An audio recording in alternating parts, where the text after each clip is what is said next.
What is up, fellas? We are back for another UFC predictions video. This time for UFC 307, Pereira versus Rountree. Pretty good card this weekend, guys. A lot of interesting matchups. So, enough foreplay. Let's jump right in. Kicking us off at a welterweight. The battle of the Onks, Court McGee versus Tim Means. Both of these guys are geriatric. I don't have a great read on this fight because both of these guys have kind of just been middling in their careers. I mean, they're 40. Both of these guys are fucking 40.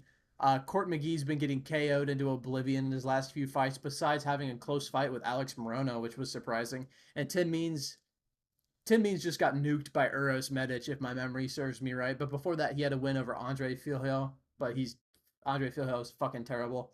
Um, this is an interesting fight, mostly because it's at elevation. And I know Court McGee, he either lives in Salt Lake City, Utah, or he's trained in Salt Lake City, Utah. I don't remember. Something like that. So he might have an advantage as far as cardio goes. But I think I'm gonna go with Tim Means. I just think he can perform better over 3 rounds. I See, I don't know because Court McGee seemed to have a pretty solid chin against Alex Morono, even though he'd been getting just absolutely nuked. Can Tim Means finish him? I think Tim Means is a better striker than Court McGee, and I think he can land the better shots and procure more damage on Court McGee over 3 rounds. I feel like this is going to be a really ugly 3 round fight. I feel like it's going to go all 3 rounds. And in doing that, I think Tim Means might land a little bit more of the punishing shots that will score him points and win him maybe 2 out of 3 rounds in this matchup. I think this is going to be a really close fight because, Court McGee, I do believe he has done training at elevation or trains at elevation now. So I think that'll give him an advantage. But Court McGee, just his striking is trash. I'm just being honest. Tim Means isn't exactly a fucking elite kickboxer either. But I think he's a level above Court McGee, even at this stage of his career. Now, I could see Court McGee maybe trying to work some grappling or working some clinch work on Tim Means up against the cage. And I think that's how Court McGee could win minutes in this fight as well. Um, but yeah, I'm just going to value damage over potentially just clinching a guy up against the cage, as you should. So I'm going to go with Tim Means by like a 29-28 decision. I think this line is off though. I think this fight's much closer than this line is saying for sure. And it would not surprise me if Court McGee gets a decision win, honestly. Moving up to women's strawweight, Carla Esparza versus Tisha Pennington. Um, Guys, I'm going with Tisha Pennington over Carla Esparza. I know Carla Esparza is a former champion, um, but I just think she's going to have a really hard time taking down Tisha Pennington. Tisha Pennington's just stronger. I think her center of gravity is very low. Granted, Carla Esparza is about the same height, but she was able to defend basically every single takedown from Tabitha Ritchie, who is a young up and coming prospect. Unfortunately, Tisha Pennington is not a young up and coming prospect, so they would never give her that decision that she clearly won against Tabitha Ritchie. I'm also pretty sure she beat Mackenzie Dern in this fight too. She beat Angela Hill. Sam Hughes is a bum, but like,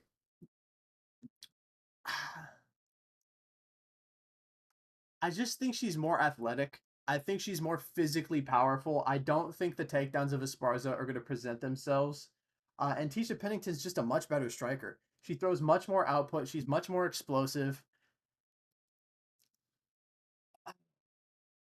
But Carla Esparza does have good wins. She did beat Rose Namajunas in the worst fight of all time. And she lost to Zhang Wei Li, which isn't a bad loss. She does have the reach advantage. This is a tricky fight. This is a close fight.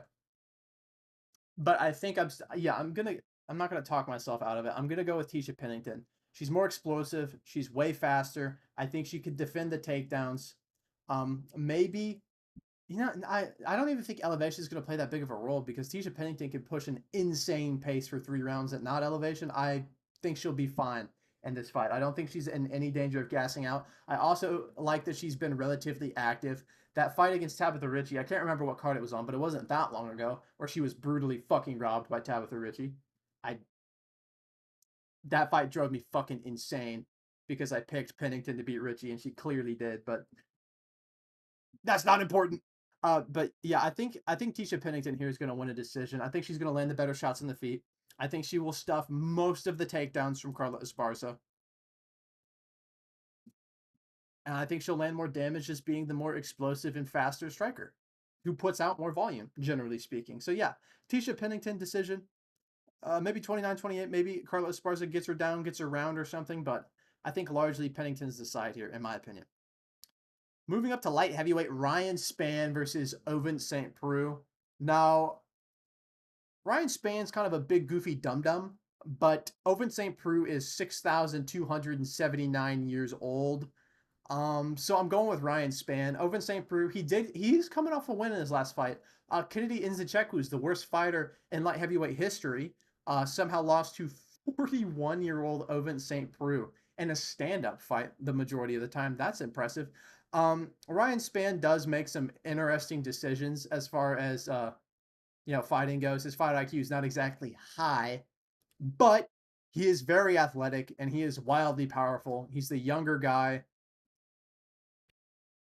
Ovince St. Preux doesn't take a shot very well anymore, which is crazy to say because he took all of Kennedy Nzechukwu's minus 700 favorite, by the way. Ryan Spann, I think, is just going to catch Ovince St. Preux with a big shot and knock him out. As long as Ryan Spann doesn't do anything generationally stupid, I think he wins this fight like 9 out of 10 times. Ryan Spann, he just lost to Bogdan Guskov. Bogdan Guskov's a very dangerous striker, to be fair. He's a lot more dangerous than Ovince St. Preux at this point in his career for sure. So I don't mind that loss too much. And I picked Bogdan Guskov, by the way. But yeah, Ryan Spann, I think, is going to catch Ovince St. Preux with a big shot and put him out in like rounds 1 or 2. I just think the youth, the power, it's going to be too much for old man OSP. Moving up to lightweight, this matchup is interesting. Austin Hubbard versus Alexander Hernandez. This fight is interesting for the fact that it is Alexander Hernandez at lightweight at elevation. So that's a bit spooky, fellas. I don't like Alexander Hernandez at elevation, but I think Austin Hubbard is a worse fighter. Does that make sense? Like, I think Alexander Hernandez, technically speaking, if we go technique for technique and skill set for skill set, I think Alexander Hernandez is a good level above Austin Hubbard. I think he's more dangerous than Austin Hubbard. He's more explosive than Austin Hubbard.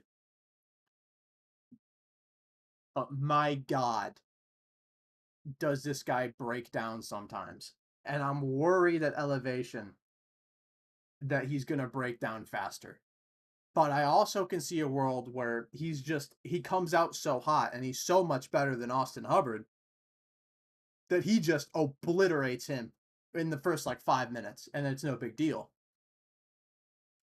But if it goes out of the first 5 minutes and we start creeping into the midway point of that second round, then I'm going to be a little worried.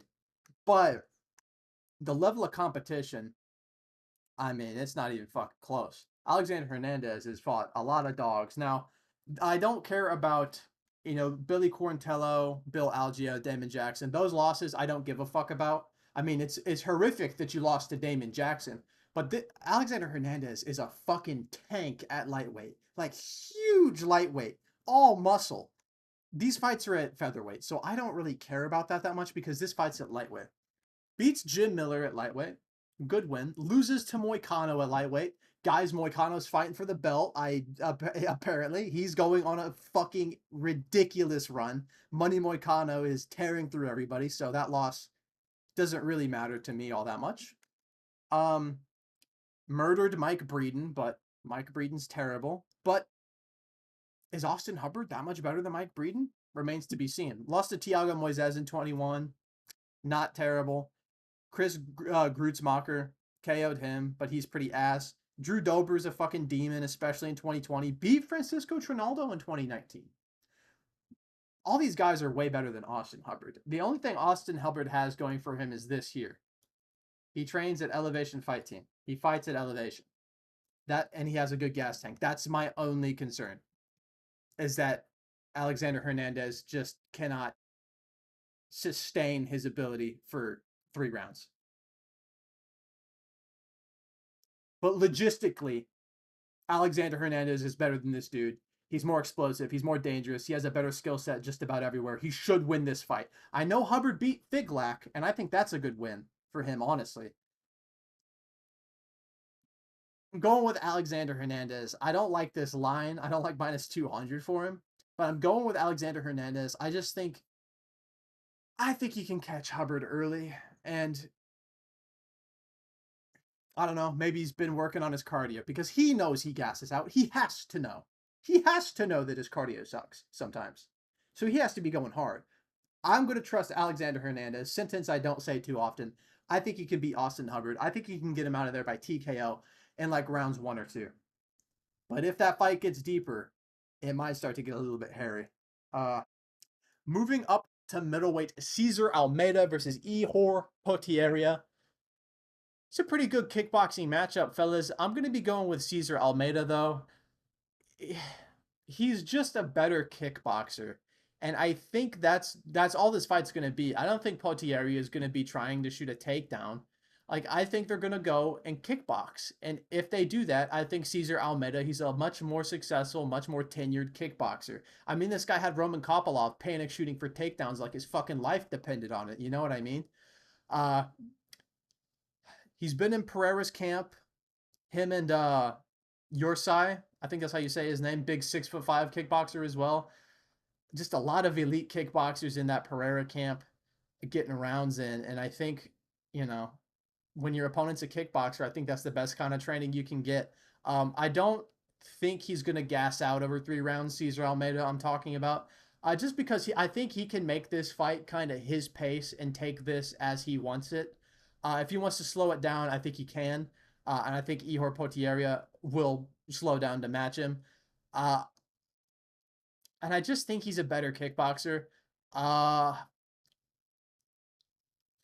Potieria is really good, though, at striking. He does kind of loop a little bit too much with his hooks. Um, and I just think Almeida's a little bit tighter with his strikes. And in a scenario like that where some guy throws something a little bit loopier and a guy throws a tighter hook over the top, he'll land first. And if he does, I think he'll finish Ihor Potieria. Um, he was uh, Almeida was doing really good against Roman Kopylov. Had him hurt to the body on multiple occasions. I believe it was a body kick that kept doing that to Kopylov. I could be wrong though. Um, but I think those shots are going to be there on Potieria. Um, I think he can mix it up to the body really well and go high as needed.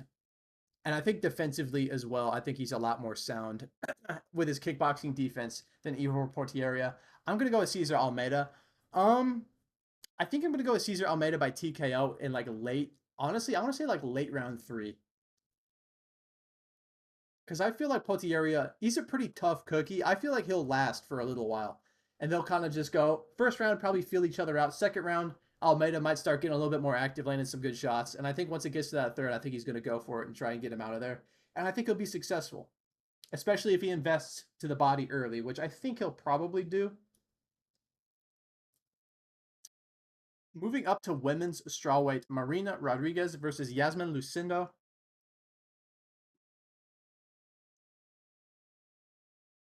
I'm a little bit torn on this one, fellas. I'll be quite honest with you. Because Lucindo is a pretty good prospect, but level of competition is just not even fucking close, if I'm being honest.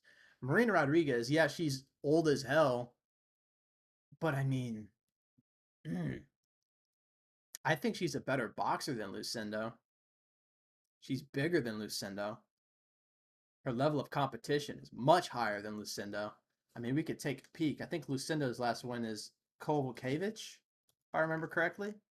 Yes, Polyana Viana, Brogan Walker, ass.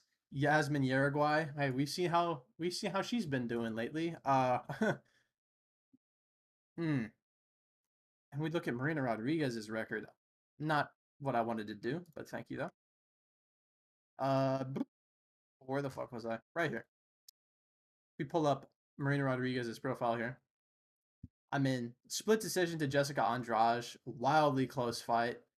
I'd have to watch it again, but I think watching that, I honestly thought Rodriguez could have gotten a decision. I don't really remember that well though. But that was a really close fight, and it was a really fun fight too. Beat the dog shit out of Michelle Waterson Gomez. I mean, she really mugged her. It was horrific. Verna Jandaroba is looking like a title challenger right now. Amanda Lemos is always dangerous. And has a decision win over Yan Jianan, who just fought for the title. I mean, I know she's 37, but the level of competition is substantially higher. She's gotten way better wins. I know she's old. She's auntie. She's old. I think she's a better boxer. I think I'm gonna go with Marina Rodriguez here over Yasmin Lucinda because Lucindo her striking is good, but she really fucking overthrows a lot of the time.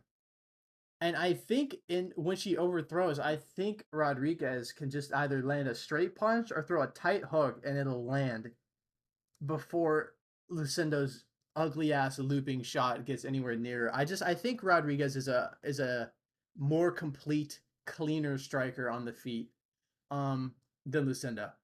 Maybe Lucinda tries to get some takedowns. Could happen. Could be a path to victory for her. Maybe that's why she's minus 170. But I'm going to trust Marina Rodriguez here as like a plus 140.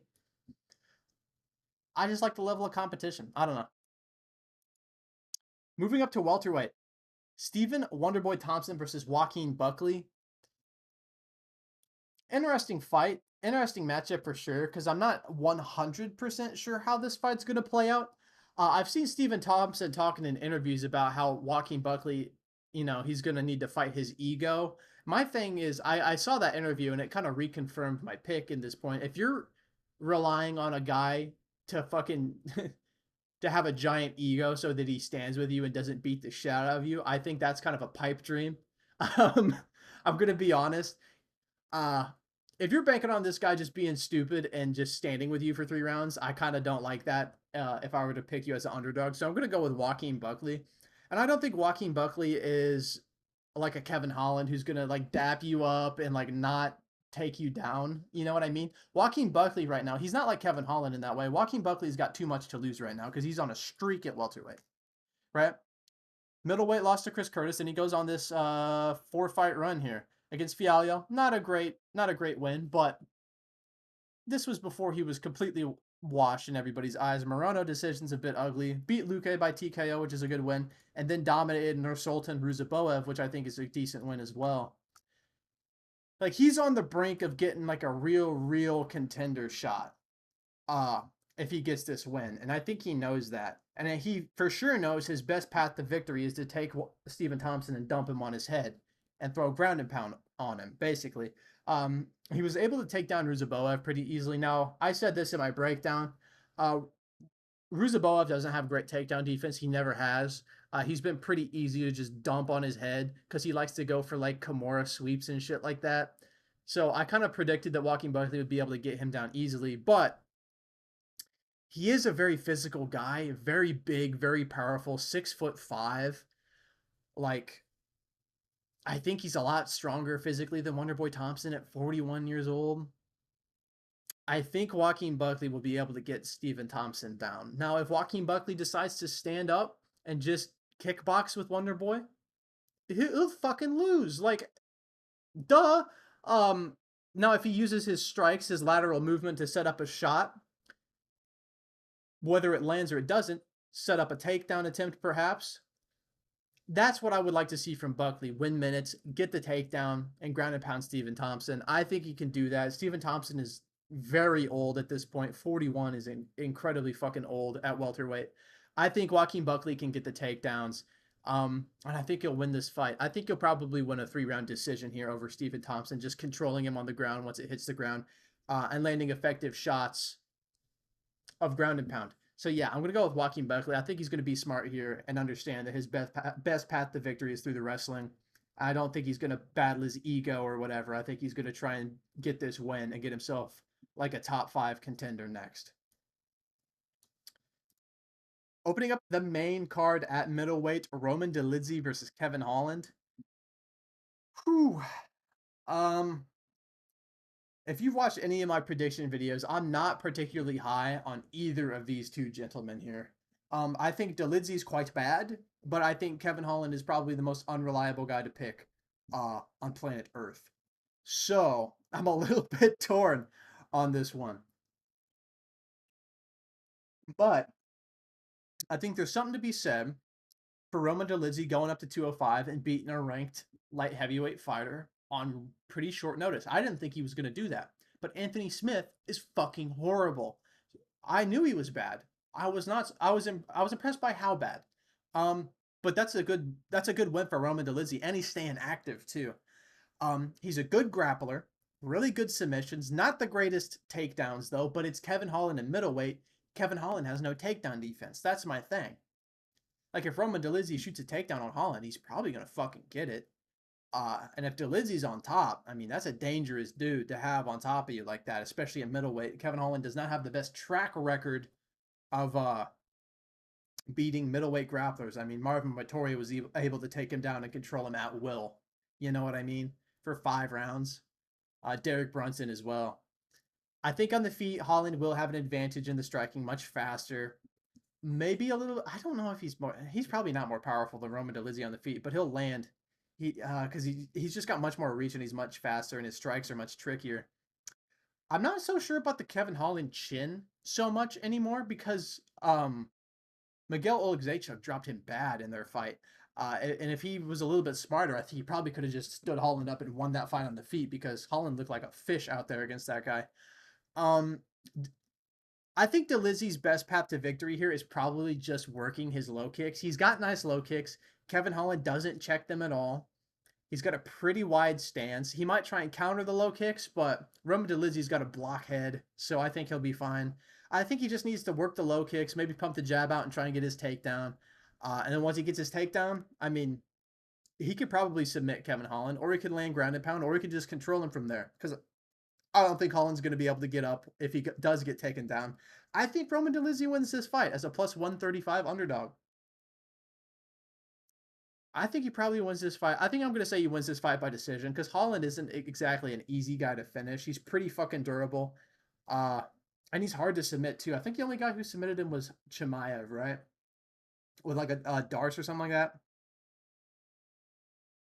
I think so, off the top of my head. But yeah, I'm going to go with Roman Dolidze. I think he's going to get a decision win over Kevin Holland. Moving up to women's bantamweight, Ketlen Vieira versus Kayla Harrison. Guys, I'm going with Kayla Harrison. She's just like a mutant genetic grappling freak. Decent striking as well. If she gets a hold of Ketlen Vieira, she's going to lift her up and slam her on her head and finish her. I really don't need to do more of a breakdown than that. She is going to be twice the size of this lady in the cage. Um, she's going to be 8 times as strong. Now, maybe the elevation plays a bit of a role. I don't think it's going to matter all that much. I think Kayla Harrison is just going to throw around Ketlen Vieira.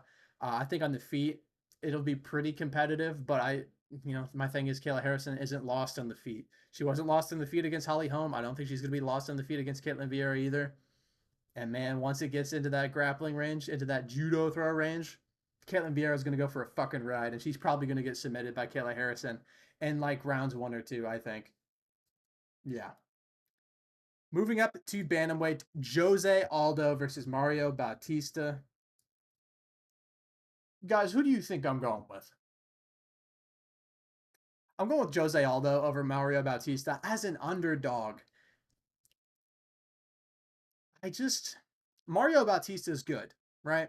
He's a good fighter everywhere. Got good grappling, good striking, decent power, good cardio. He's a dangerous guy. Is he that much better than a guy like Jonathan Martinez? Really? Is he really?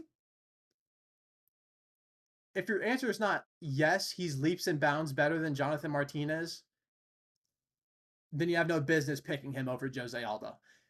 Jose Aldo, as an underdog, if I remember correctly, beat the shit out of Jonathan Martinez over 3 rounds. Another young up and coming prospect with a really good resume who was on a nice streak for himself, looking insanely good, just like Mario Bautista. Now, there are obviously differences in the style and the build of these two prospects. Mario Bautista is a lot stronger, I would reckon to say, and a bit more powerful with his shots. But I do think Jonathan Martinez is a more dangerous striker just technically. I just think he's a little bit more dangerous. I think he's a better kickboxer. But Bautista's stronger in the grappling.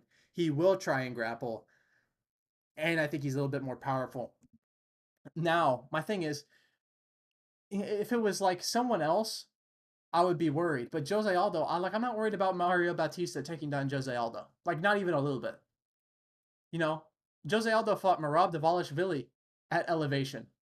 Guess how many takedowns Merab Dvalishvili, our current standing bantamweight champion, got against Jose Aldo out of 16 attempts? Guess how many takedowns he got? It was fucking 0. He didn't take the guy down one time.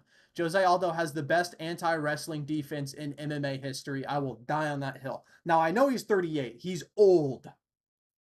But that performance against Jonathan Martinez kind of lets you know he's like, hey, I might be old, but these kids still can't hang with me. You know what I mean? Jose Aldo's a big, strong dude for this division. I think he's a better striker than Mario Bautista. I don't think Mario Bautista has the power to just put Aldo out with one shot. I don't think he has the grappling to take down Jose Aldo. If all of a sudden Jose Aldo just starts getting taken down, then that truly means he's finished, I think. Because Jose Aldo's been notoriously impossible to take down for like his entire MMA career. And I think he's just better than Bautista on the feet.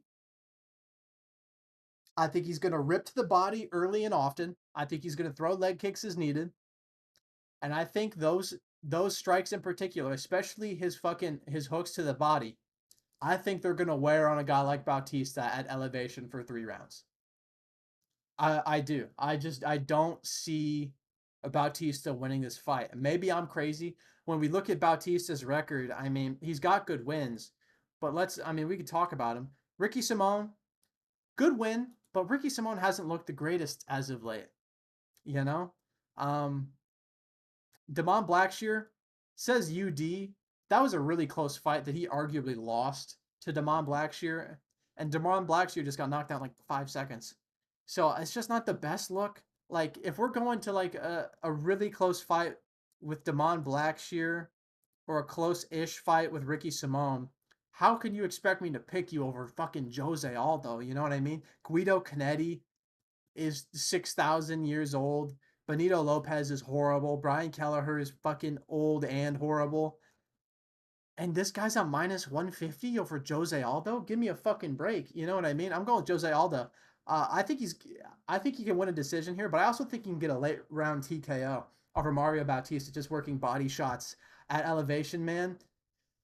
Could be nasty. And I don't think Bautista could take him down. I don't think he's better on the feet. I gotta go with Jose Aldo, man.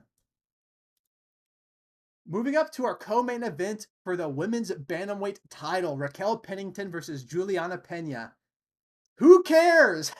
Who cares about this fight? No one. 5 rounds of. I'm going with Raquel Pennington over Juliana Pena. She's just been more active as of late. And Juliana Pena is basically get takedowns or bust as far as I'm concerned. And I don't think she'll really get them over Raquel Pennington. It's not like Raquel Pennington's got super elite takedown defense. I just don't rate Juliana Pena all that highly. On the feet, I think Raquel Pennington's a much better boxer. She throws more output. Her striking's way cleaner. She's been more active.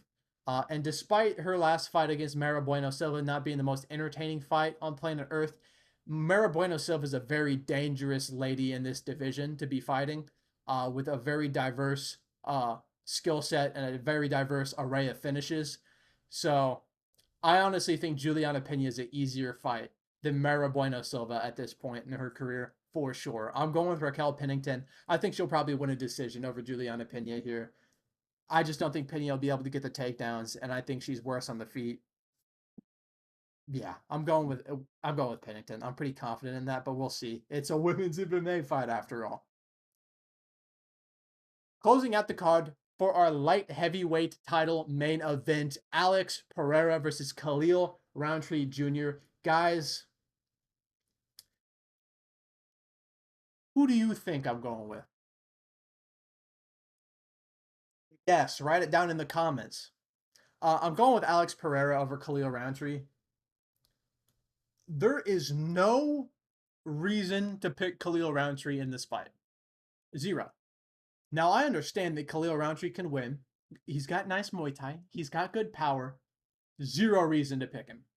Logically, it's just he is not even fucking close to the level of striker that Alex Pereira is. I know Alex is old. He's 37, but he has not taken a downward step, I don't think, as far as his skill goes. Like, he just is fucking crazy good even still. I mean, his best performance was his last fight on short notice against Yuri Prohaska. I thought I thought that Yuri Prohaska was going to beat Alex Pereira because I thought it was the best time for him to take a fight against Alex Pereira because Alex Pereira wasn't in camp. He was doing like this press tour and shit down in Australia. I was like, man, Yuri's probably been training. I think he might be able to get him here. This is a good time to get Pereira. Boy, was I fucking wrong. It was the best performance of his entire career. He looked insane. He looked better than he ever has at 37. Like, Alex Pereira has just been fighting nothing but elite fighters and just killing them. He's been wildly active. His level of competition has been insanely high. I think like 5 separate UFC champions. And it's just like this guy has so much kickboxing experience, like a Muay Thai style, like Khalil Rountree Jr. I just don't see throwing anything at him that he has not seen and dealt with before. And when we look at Khalil Rountree's level of competition, I mean, Anthony Smith, dude, Roman Dolidze beat that guy on short notice. He went up and beat that guy. Who cares? Chris Dawkins? He's not in the UFC. Dustin Jacoby? You robbed him, Khalil. You robbed him. You robbed him. You did not win this fight. He lost to Dustin Jacoby decisively. It pisses me off every time I see this fight. And Carl Roberson's fucking awful. One of the worst fighters in UFC history. That's a little bit harsh, but he's not good. He's not in the UFC anymore. Modestas Bukauskas kicked out his knee. But Bukauskas is all right as an unranked light heavyweight, but he's fighting Alex Pereira, guys. We have to be serious here. Like, can Khalil win? Yes. Would it make any fucking sense? No. And if I'm not gonna lie, if we have Khalil Rountree Jr., Bilal Muhammad, and Merab Dvalishvili as UFC champions, I might have to fucking pick up cricket or water polo as a sport to watch instead. Uh, not that Khalil's not entertaining. It's just it doesn't make any fucking sense. I gotta go with Alex Pereira, man. I think he's just a better striker everywhere. He's much bigger. He's got more reach. I would say he's got more power too. He's got experience against better fighters. I get that he's a little older, but I mean, you know, I just want to talk about this just because I think it's funny. Like, I see a lot of people like watching like Joe Rogan podcast clips and like, man, Khalil Rountree's a different beast since he's been to Thailand training Muay Thai. He's a different animal now. Fucking Muay Thai Khalil's different. Muay Thai Khalil lost every single round to Dustin Jacoby. Every single round. Muay Thai Khalil lost to Mercy Prachniao. KO'd by Makute Lava, guys. Come on. KO'd by Johnny Walker.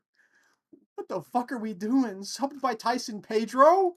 It just doesn't make any sense. You can't pick Khalil Rountree. It doesn't make any fucking sense. I'm going with Alex Pereira. He's going to KO Khalil Rountree in like rounds 1 or 2. Thank you guys so much for watching. I appreciate it as always. Hopefully we do good this card. This is a pretty tricky card. Pick some underdogs on this card. We'll see how we do. We're almost at 100 subs. Don't forget to subscribe. I appreciate that shit so much. Leave your picks in the comments if you want. And we could chop it up about the fights on this card this weekend. But yeah, I'll catch you guys next time. See ya.